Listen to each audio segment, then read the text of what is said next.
ஆண்டவராகிய இயேசு கிறிஸ்துவின் நாமத்தில் காலை வாழ்த்துக்கள்.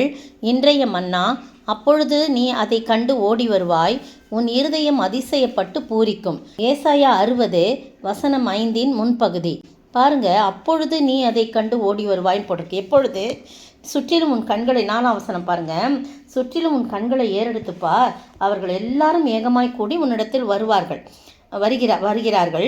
உன் குமாரர் தூரத்திலிருந்து வந்து உன் குமாரத்திகள் உன் பக்கத்திலிருந்து வளர்க்கப்படுவார்கள் என்று சொல்லப்பட்டிருக்கு. அதை நீ கண்டு அப்படின்னு போட்டிருக்கு. இந்த ஏசாயா 60 எதை குறிக்குன்னா, கிறிஸ்துவின் 1000 ஆண்டு அரசாட்சியிலும் அதற்கு பின்னரும் நடைபெற போகிறதெல்லாம் இது அறிவிக்கப்பட்டுள்ளதுன்னு சொல்லி எழுதப்பட்டுள்ளது. கர்த்தருடைய பிள்ளைகள் ஒவ்வொருவரும் எழும்பி பிரகாசிக்க நமக்கு அழைப்பு விடுவிக்கப்பட்டுள்ளது. அப்போது கர்த்தருடைய வருகை சமயமாக இருக்கிறது.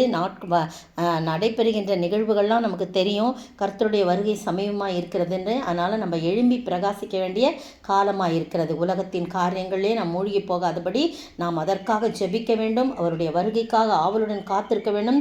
கர்த்தர் அருளை செய்ய போடைய காலத்தில் நம்ம எழும்பி பிரகாசிக்கும்படியாக நம்மை அர்ப்பணிக்க வேண்டும். அப்பொழுது 3ஆம் வசனம் பாருங்க. 2ஆம் வசனம் கூட சொல்கிறேன். இதோ இருள் பூமியையும் காரில் ஜனங்களையும் மூடும், ஆனால் கர்த்தர் உன்மேல் உதிப்பார், அவருடைய மகிமை உன்மேல் காணப்படும். பாருங்கள், 2ஆம் வருகையில் சூரியனும் சந்திரனும் இருளடையோன்னு போடப்பட்டிருக்கு. அந்த மாதிரி ஒரு காலங்களில், இருளான ஒரு காலங்களில் நம்ம என்ன செய்வோமா, கர்த்தர் நம்மேல் உதிப்பாராம். அவரே வெளிச்சமாக இருப்பார் நம்ம மேலே. அப்போ அவருடைய மகிமை நம்ம மேலே காணப்படவும் நாம் வெளிச்சமாக இருப்போம். எல்லா உலகமே இருண்டிருந்தாலும் நம்ம பிரகாசிக்கும் போது அவருக்காக கர்த்தர் நம்மேல் உதிப்பார், நாம் வெளிச்சமாக இருப்போம். அந்த வெளிச்சத்தினிடத்தில் 3ஆம் வசனம், ஜாதிகளும் உதிக்கிற உன் ஒளியினிடத்துக்கு ராஜாக்களும் நடந்து வருவார்கள், உன்னுடைய குமாரர்கள் எல்லாம் வருவாங்க, உன் பக்கத்திலே அவர்கள் வளர்க்கப்படுவாங்க. நீ இதை கண்டு, அப்பொழுது நீ அதை கண்டு ஓடி வருவாய், உன் இருதயம் அதிசயப்பட்டு பூரிக்கும். எப்பொழுது பாருங்க, கடற்கரையின் திரளான கூட்டம் உன் வசமாக திரும்பும், ஜாதிகளின் பலத்த சேனை உன்னிடத்தில் வரும், ஒட்டகங்களின் ஏராளம் மீதியான ஏப்பா தேசங்களின் வேகமான ஒட்டகங்கள் உன்னை மூடும்.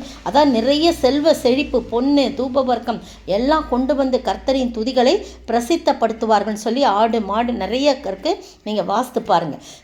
அப்படியாய் கூட நாம் கர்த்தருக்காய் எழும்பி பிரகாசிக்கும் போது கர்த்தர் இருளான இடங்களையும் நம்மீது அவர் உதித்து நாம் வெளிச்சமாக பிரகாசிக்கும்படியாக கர்த்தர் கிருபை செய்வார். நம்முடைய வெளிச்சத்தினிடத்தில் அநேக பேர் அவர்கள் அந்த வெளிச்சத்தின்படி நடப்பதற்கு நாம் ஒரு உதவிகரமாக இருக்கும்படியாக நம்மை மாற்றுவார். பாருங்க, அதிலேயே 19, 20 வசனங்களை, இனி சூரியன் உனக்கு பகலிலே வெளிச்சமாயிராமலும் சந்திரன் தன் வெளிச்சத்தால் உனக்கு பிரகாசியாமலும் கர்த்தரே உனக்கு நித்திய வெளிச்சம், உன் தேவனே உனக்கு மகிமையுமாய் இருப்பார். பார்த்தீங்களா? அதே வசனம்தான் இதில் போட்டிருக்குது. 2ஆம் வசனத்தில் இருக்கிறதான் மோராரில் சேமா. இதில் கர்த்தரே உனக்கு நித்திய வெளிச்சமாக இருப்பார், அவர் அந்த தேவனே உனக்கு மகிமையாக இருப்பான்னு போட்டிருக்கு. அடுத்த வசனம், உன் சூரியன் இனி அஸ்தமிப்பதில்லை.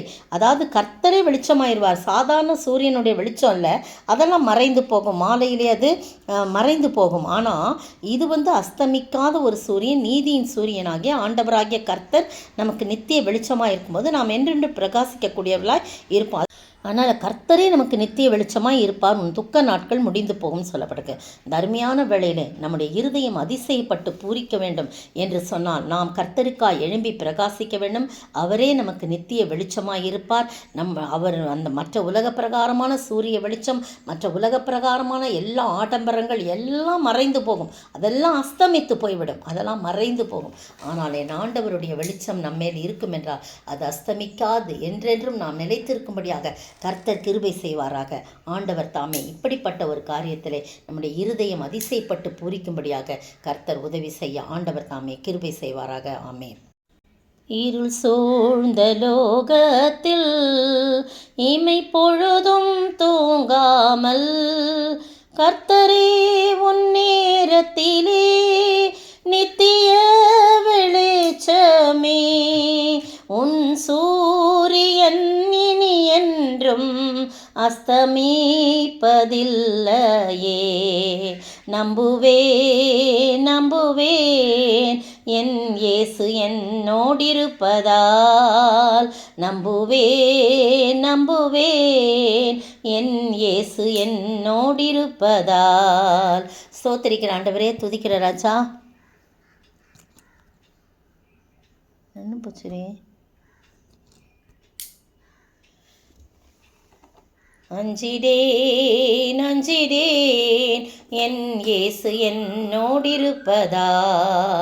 ஸ்தோத்திரிக்கிற ஆண்டவரே, துதிக்கிற ராஜா, எப்பொழுதும் நாங்கள் உம்மிடத்திலே கர்த்தாவே உமக்கு முன்பாக நாங்கள் எழும்பி பிரகாசிக்கவும், அதன் மூலமாக ஆண்டவரே நீர் எங்களுக்கு நித்திய வெளிச்சமாயிருந்து அந்த வெளிச்சத்தினிடத்திலே அநேகர் உம்மண்டை வரவும், அதன் மூலம் எங்களுடைய இருதயம் அதிசயப்பட்டு பூரிக்கவும் நீர் கிருபை செய்ய வேண்டும் என்று கர்த்தரும் மீட்பரும் ராஜாவுமாகிய இயேசு கிறிஸ்துவின் விலையேறப்பட்ட நாமத்தில் ஜெபிக்கிறேன் பிதாவே, ஆமேன்.